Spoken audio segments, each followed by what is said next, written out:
Hello, everybody. Welcome again to another edition of Badger Blitz TV. Of course, part of BadgerBlitz.com, the Rivals.com website dedicated to everything Wisconsin athletics from the recruiting trail inside Camp Randall Stadium and, of course, on the court of the Kohl Center. I'm Jay Kokorowski. Thank you all making some time. We're going to do this. I'm excited for this. It's a weekly recruiting chat. We're going to set this up. We are very fortunate to have on. I'm introducing them right now from Rivals.com, one of our key recruiting analysts. Great guy, Clint Cosgrove.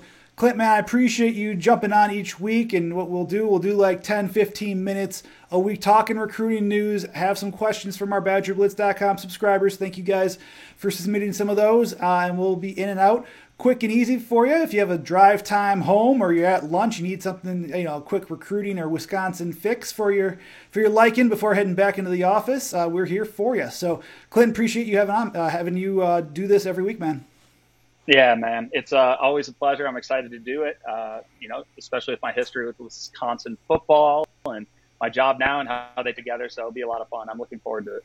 Absolutely. And just to let everybody know, too, make sure you guys go to Badger Blitz on YouTube. Just search Badger Blitz on YouTube, and you'll check back and look at we had it was back late November, early December. We had a great Q&A Yep. with you talking that, and you talk about your credentials, obviously, with your ties to Wisconsin as well. But let's kick it off. Let's have some fun. You had a chance to talk with one player. Wisconsin signed one player, I would say, in this class, and you're looking at, for at least I would say in February, Chris Brooks Jr. flipped from Yale. What would in terms of his skill sets, what do you think he could bring? He's 6'2", 200 pounds. They listed him at out of St. Louis. Seems physically put together well before even coming to college. What skill set could he bring to the Wisconsin Badgers and that retooled wide receiver room? Yeah, so I might be a little biased on this one because of my history with the family and everything. His dad, Chris Brooks Sr., played at Nebraska when I was on staff there. And my dad was actually the defense coordinator at the time. My dad had recruited Chris Brooks Sr. That's right around the time that he had Chris Brooks Jr., so I knew him when he was a little baby. And so I was able to do a deep dive on Chris early on. When I got the prospect sheet from St. Louis University High School when I was at my old job scouting, I look on there, I'm like, Chris Brooks Jr., that has to be Chris's kid. So I hit him up and I was like, is this your son? He's like, that's him. I was like, no way. Because I had no clue that he was that old already. And so I knew about him early on. I got a chance to eyeball him in person at an event once when he was, I believe he was a freshman. He goes into sophomore year. His dad was a good player, played in the NFL for a little bit as well. Smart guy. Another big body receiver. Chris is even bigger than his dad, I would say. He's thicker. And he's just a heck of a player. And I have no clue how he kind of flew under the radar for so long. After I saw him at a camp, I believe going into his junior year in Chicago, Edgy Tim and EFT put that on. Edgy Tim is another Rivals site, but for Illinois. And, Chris came up and he just balled out. I mean, big kids, 6'2", 200 plus, might be pushing 6'3", I don't know. But the kid can play. He's a polished route runner. He's a physical kid, loves football, smarter than hell. He's a big time get. Like I had him with a Power 5 rating when he was a sophomore. Now you're obviously projecting at that point, but he continued to get better. And then he goes out this year and he's Makai Wingo is not Makai. That's the defensive lineman who just transferred out of Missouri. But Wingo, there's a bunch of Wingos in St. Louis that have been very good football players. But Wingo is the younger brother of the running back who played at Arkansas and in the NFL. And he's a national recruit as a 2024 already. They had Isaac Thompson on the same team who signed with Missouri.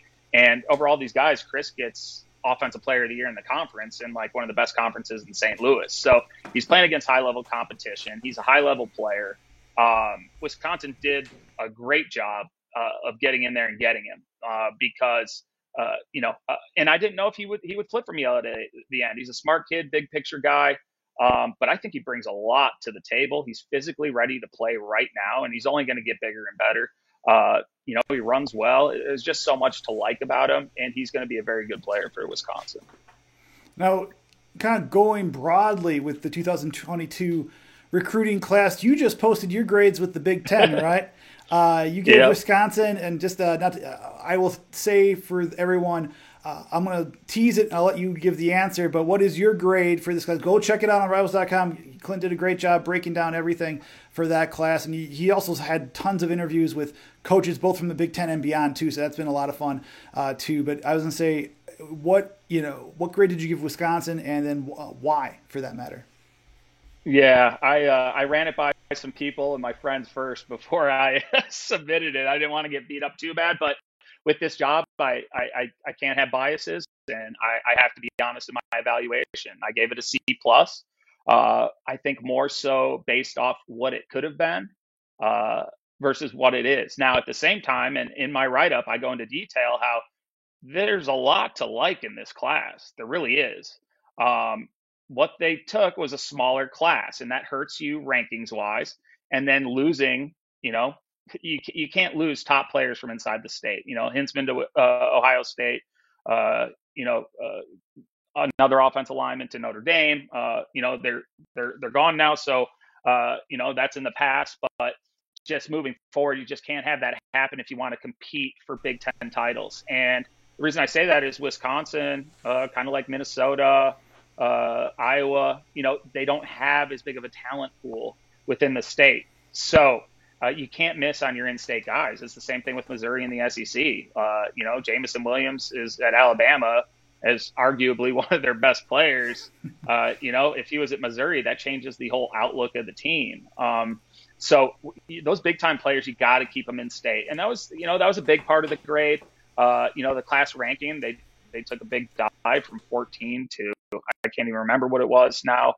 But there's a lot of quality in here. There's a lot of players who could outplay their rankings. And I just mean top to bottom, it's a very solid class. I think there's a lot of good that will come out of it.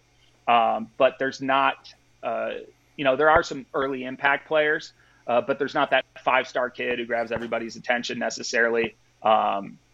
Outside of what's his name, the offensive lineman, who I think is going to be, Brunner's going to be a special player.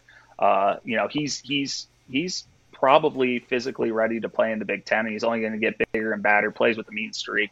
Pass blocking, we're not sure where he's at with that right now, just because he hasn't done a lot of it, but he has all the tools to be spectacular. I like the linebackers a lot. I like Aiden Vaughn. I think, he's a kid. Had he not been hurt when he was younger, had there not been a COVID season, he's probably a 4-star kid. There's just, there's a lot of really good players in this class. I think it's going to be very, very solid. Nothing to look down upon at all. And I like the upside of pretty much everybody in the class. I think there's going to be multiple NFL players that come out of this. But guys like Isaac Ham. I mean, that kid's probably underrated as a 3-star. Like I think he's a very good high ceiling player. There's a lot of good that comes out of this, and I know part of the reason they took a ding on the recruiting rankings is they did have to go to the transfer portal. And when you do that, you're taking less high school kids, and when you're ranking the composite rankings are based off of the top 20 players signed, so they're not getting all those points of 20 players when you sign a class less than 20. So there's a number of ways to look at it. Could it have been better? Yes. Was it bad? By no means was it bad. I think it was, it was above average, slightly above average, and it just wasn't what it could have been in the end. Absolutely. You talk about the transfer portal. My next question for you, how would you grade Wisconsin's additions? They welcomed, on National Signing Day, they announced 6 transfers. Vito Calvaruso from Arkansas. You have 3 defensive backs that have they'll be at least in their 6th year. You have Justin Clark from Toledo, who's in 7th. Then you also have Keontez Lewis, a UCLA wideout. And then, they welcome in Bryce Carey, who obviously has some ties to within the city of Madison, where, played for Middleton. So and his dad is he's a Wisconsin legacy for that matter. So I guess how would you grade the transfer portal additions for Wisconsin for 2022? Yeah, I haven't done like a deep dive into it, but I do like what they have coming in. I don't know if I could give like a specific grade. I would probably put it in the B plus or higher range.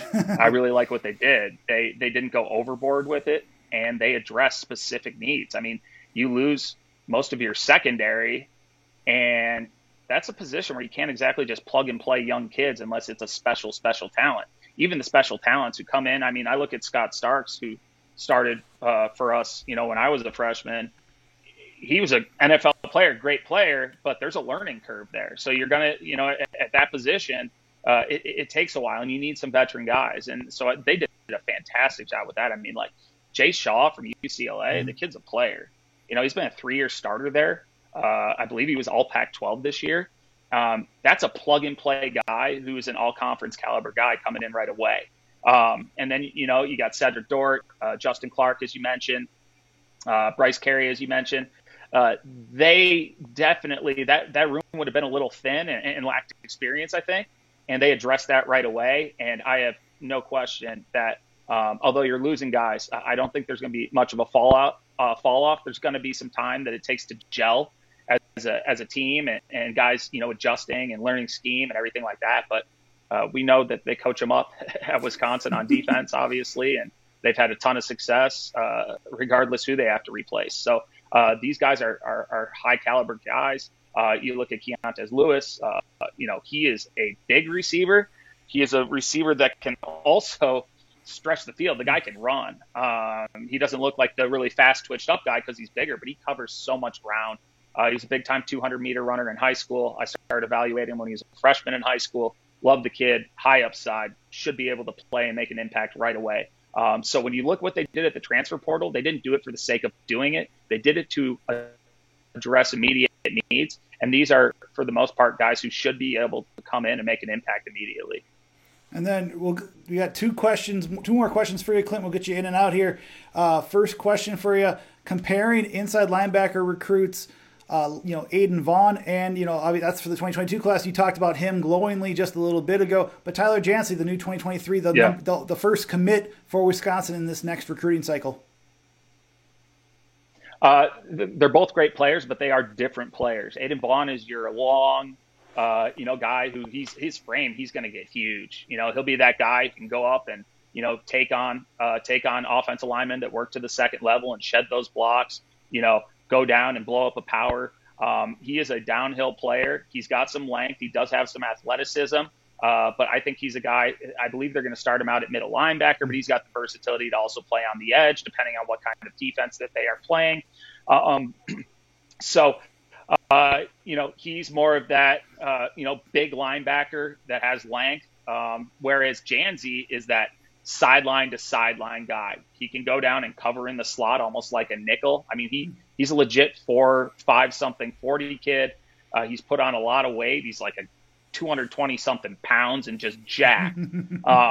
So he's more of that sideline to sideline defender, kind of like that Colts linebacker right now, who's like only 6 foot, which I say only, which is plenty of size, but like in the NFL, up until recently, there weren't a lot of 5'11", 6 foot linebackers, right. And now it's become a thing just because of the way the game has changed. And so Jansey is the type of player that would be, he's great against spread type of offenses. He can cover down. He can run with receivers.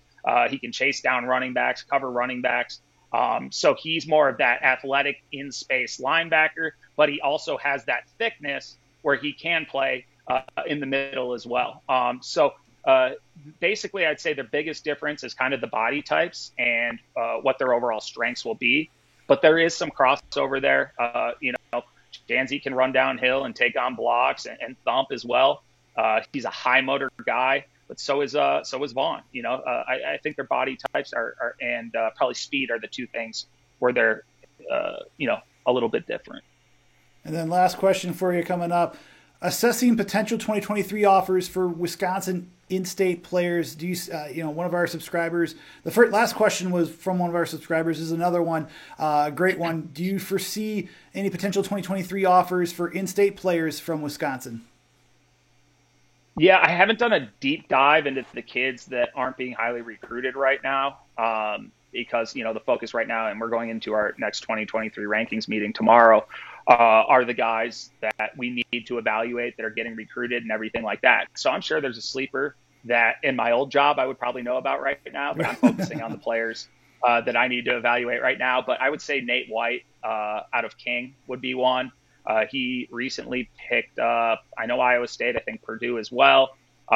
He's not necessarily that big downhill back that Wisconsin is used to. He's more of maybe an all-purpose guy, a guy who can hit the edge, cuts in space, dynamic with the ball in his hands.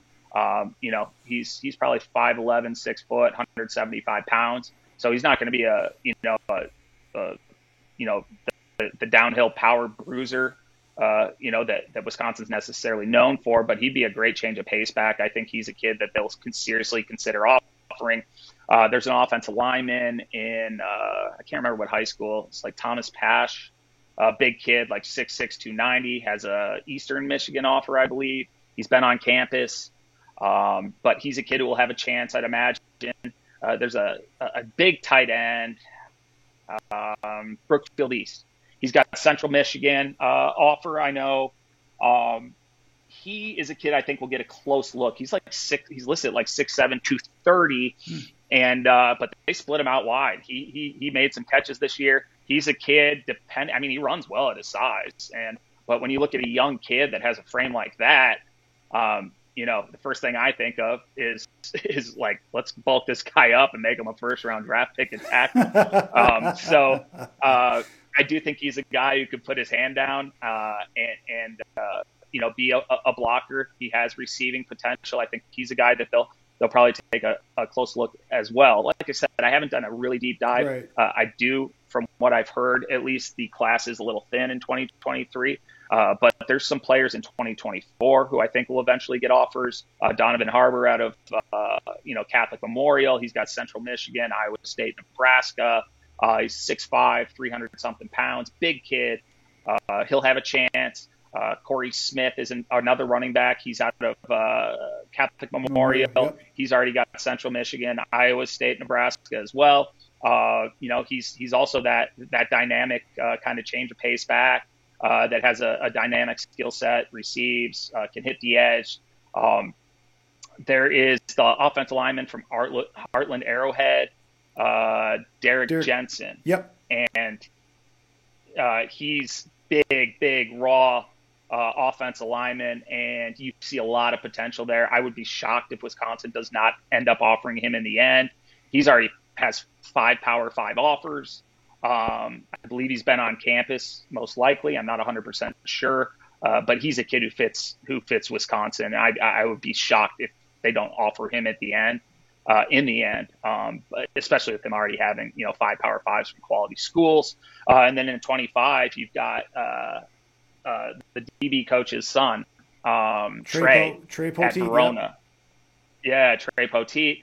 He picked up his first offer recently from Toledo, and he's a big defensive back already. He's 25 and he's listed at like 6'1", 175 pounds. I haven't done a deep dive on him yet, but coach's kid. Already picking up offers. I understand how Wisconsin would probably slow play that right now with him being at 25 and all that. But, he's another kid, early on that should definitely have a chance. Well, man, we love your expertise, my friend. What do you got, before we let you go, what do you got coming up from Rivals.com on your end? Oh, geez. We got our rankings meeting tomorrow. So the 2023 rankings should be coming out soon. We've got the Rivals Camp Series coming up. First camp is in LA in a couple weeks. And then the Midwest one will be in Indianapolis. There is a combine portion that anybody can go to and test. But then there's an invite-only camp, which will have all the top kids with for the most part, multiple offers, or kids that will be multiple Power 5 offer kids. Guys who didn't get invited, if they go and show out at the combine, they can sometimes get an invite from there. So that's another big thing. I'll have my how the new coaches fared coming out sometime in the next couple days, and that's looking at the 14 Power 5 new head coaches and just evaluating their classes and giving them a grade like I did with the Big Ten today. Hopefully I don't get beat up for my C+ on Wisconsin. I do think there's quality in the class, but I gave my reasons behind it, and you never know with these things. 3 years from now, we could say this is the best class ever. You just don't know. Right. We appreciate you. You gave it fair. You call it down the middle. That's what we love from you, Clint. So we appreciate you there, my friend. Thank you again so much for joining us. Looking forward to talking to you next week. Yeah, man, I'm fired up. This will be a lot of fun. And if you guys have questions, get them in, and I'll be happy to answer them. Thank you so much. Folks, that's Clint Cosgrove, obviously, Rivals.com recruiting analyst. I'm Jake Kokorowski, senior writer. I'm going to let you guys go. Stay tuned for more coming up this week from BadgerBlitz.com, Badger Blitz TV, for all your recruiting, football, basketball needs. We'll talk to you soon.